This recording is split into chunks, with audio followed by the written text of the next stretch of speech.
Hello, and welcome back to Data Literacy and Data Visualization. I'm Professor Brommoller.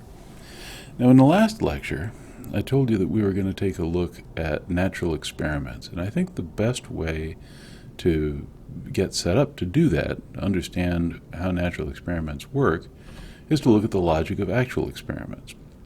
And experiments, I think, are what most people think of when they think of scientific activity in other fields, like medicine, for example, or the physical sciences. Well, we do experiments in the social sciences as well. Sometimes it's a little more challenging to do so because our subjects are people, and we have to be careful not to do any harm to them through these experiments. But we do have experiments, and the logic of experiments can tell us a lot about why it is that natural experiments work.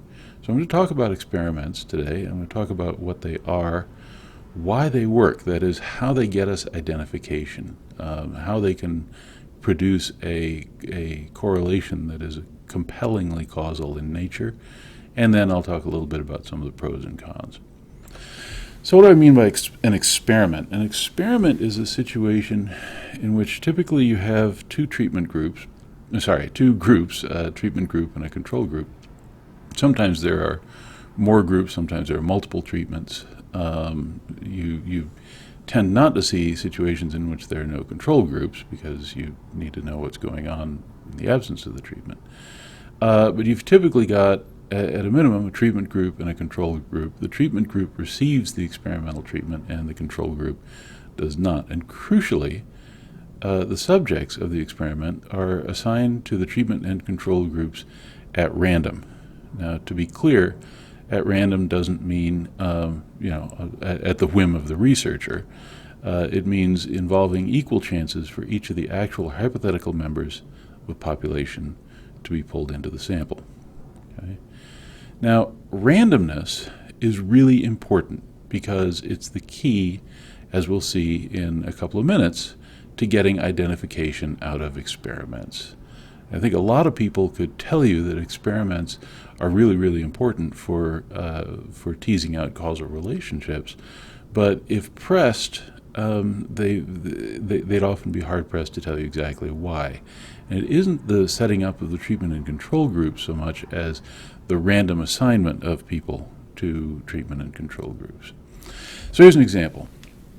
Latané and Rodin, 1969, they recruited a bunch of undergraduates at Columbia, and they told them that what they were going to do is sit in a room and fill out a marketing survey.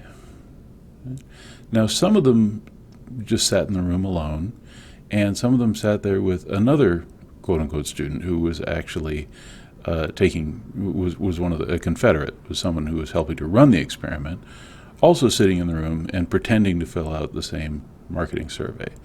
Now, both of them were brought into this room by a woman, the market research representative, and she set them up in the room and gave them their instructions, and then while they were filling out the survey, she went into the next room and she started moving files around and, shuffling and cleaning up her office. And a few minutes after the beginning of the quote-unquote experiment, beginning of the experiment, they hear the sound of this market research representative falling. She got up on a ladder, slipped, fell, and started crying out, "Oh, I'm hurt, my leg is trapped," that sort of thing.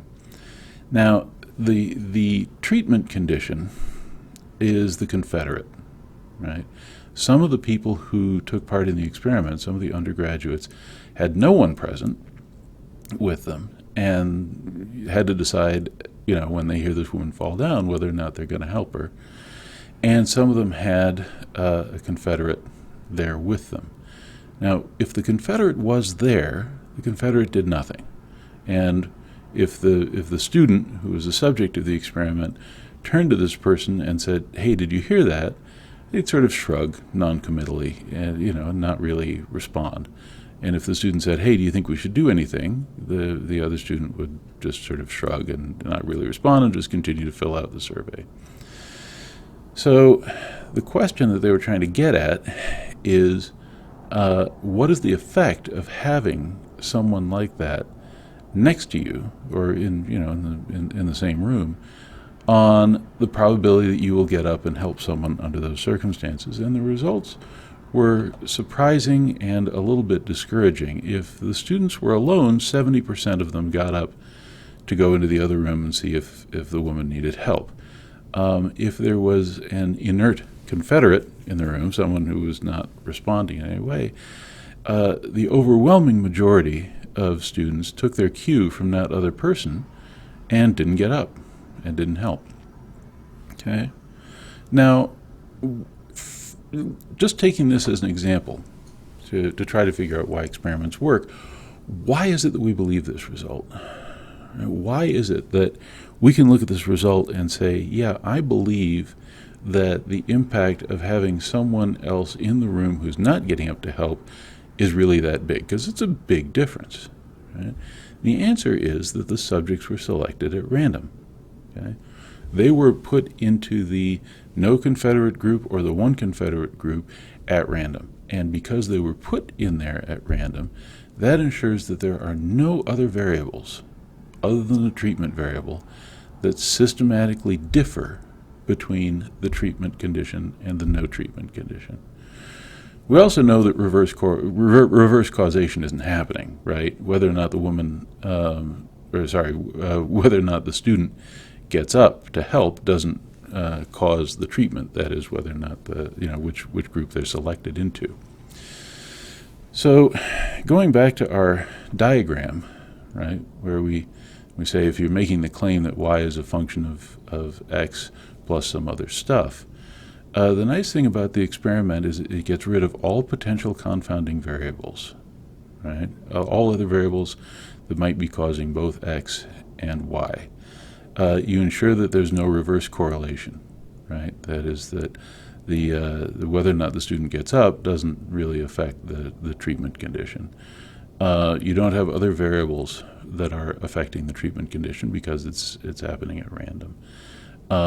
And all of the other variables that could be causing y should be present in equal proportions in both the treatment group and the control group. So you're really left with no conclusion other than x causes y. And that is why, as far as causal inference is concerned, experiments are generally considered to be sort of the gold standard. When you can show that an effect exists inside an experiment, then you really have shown, you've ruled out a lot of other possibilities.